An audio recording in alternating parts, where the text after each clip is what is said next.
அனுமன் ஜெயந்தியை முன்னிட்டு திருச்சி கல்லுக்குழி ஆஞ்சநேயர் கோயிலில் வரும் 19ஆம் தேதி ஆஞ்சநேயருக்கு 1,08,000 வடைமாலை மற்றும் 10,008 ஜாங்கிரி மாலை சாற்றப்பட்டு ஏகதின லட்சார்ச்சனை மற்றும் சிறப்பு பூஜைகள் நடைபெற உள்ளது.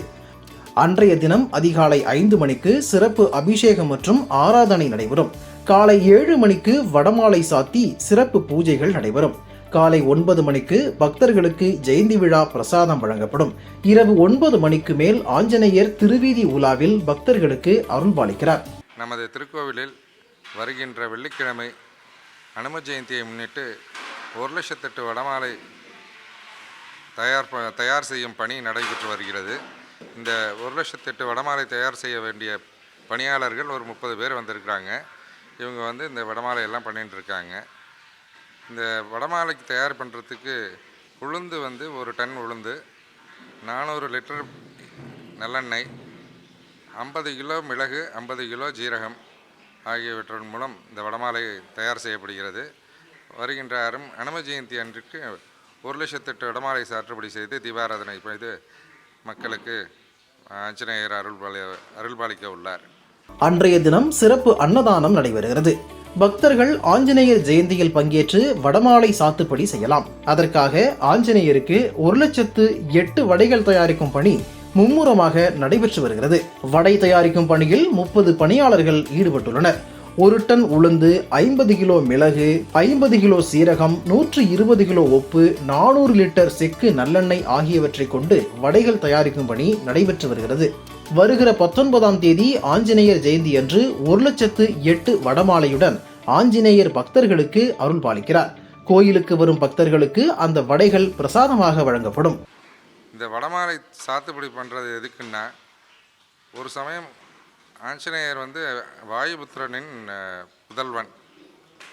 அவருடைய தாயார் அஞ்சனாதேவி ஆஞ்சநேயருக்கு நிலாவை காமிச்சு சாப்பாடை ஊட்டின்னு இருந்திருக்கா.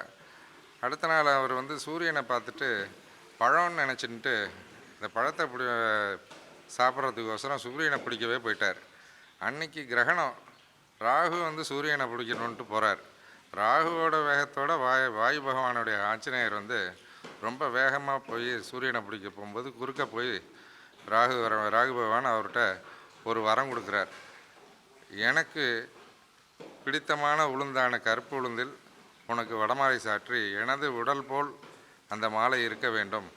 ராகுவினால் வர ஒரு பிரீத்திக்கு பரிகாரமாக அதை பக்தாலாம் சாத்தணும் அப்படிங்கிறதுக்கோசரம் சொல்லியிருந்தா. அதே சமயம் சனி பகவானுக்கு பிடித்தமான நல்லெண்ணெயிலும் ராகுவுக்கு பிடித்தமான கருப்பு உளுந்திலும் இந்த வடமாலை செய்து சமர்ப்பித்தால் ராகுவின் தோஷமும் சனியின் தோஷமும் நிவர்த்தியாகும் என்பது ஐதீகம். அதனால் பக்தர்கள் அனைவரும் அன்று ஆஞ்சநேயரை தரிசித்து வடமாலை சாற்றி அவர்களுடைய வேண்டுதலை நிறைவேற்றிக் கொள்ளுமாறு கேட்டுக்கொள்கின்றோம். ஆஞ்சநேய பெருமானுக்கு வடமாலை, வெற்றிலை மாலை, வெண்ணெய் காப்பு, சந்தன காப்பு போன்றவை சாற்றுப்படி செய்தால் ராகு கேது தோஷம் நிவர்த்தியாகும். பக்தர்கள் அனைவரும் தங்களது வேண்டுதல் நிறைவேற வடைமாலை சாற்றி வழிபாடு செய்ய வேண்டுமாய் கோயில் நிர்வாகத்தின் சார்பில் கேட்டுக்கொண்டுள்ளனர். அடுத்ததாக ஆஞ்சநேயருக்கு வெற்றிலை மாலை சாற்றுப்படி வழிபாடு, வெண்ணெய் காப்பு, சந்தன காப்பு இந்த மாதிரி செய்து கொள்ளலாம். தயிர் சாதம் அவருக்கு வியாழக்கிழமை கல்யாணமாகாதவாளுக்கு தயிர் சாதம் வியாழக்கிழமை அன்றைக்கி பண்ணி ஒரு முடிச்சு போட்டு வேஷ்டியில் அதை அர்ச்சனை பண்ணி கல்யாணமாகாதவாளுக்கு அந்த பிரார்த்தனை பண்ணி ஒரு பிரம்மச்சாரிக்கு அதை தானமாக கொடுத்துடணும். அது ஒரு 45 நாளில் கல்யாணம் ஆகுங்கிறது ஒரு ஐதீகம். அதுவும் பண்ணலாம். அஞ்சனையின் மைந்தன் வாயுபுத்திரனின் அருளை பெற ராமநாமம் சொல்லி சகல சௌபாக்கியங்களையும் பெறலாம்.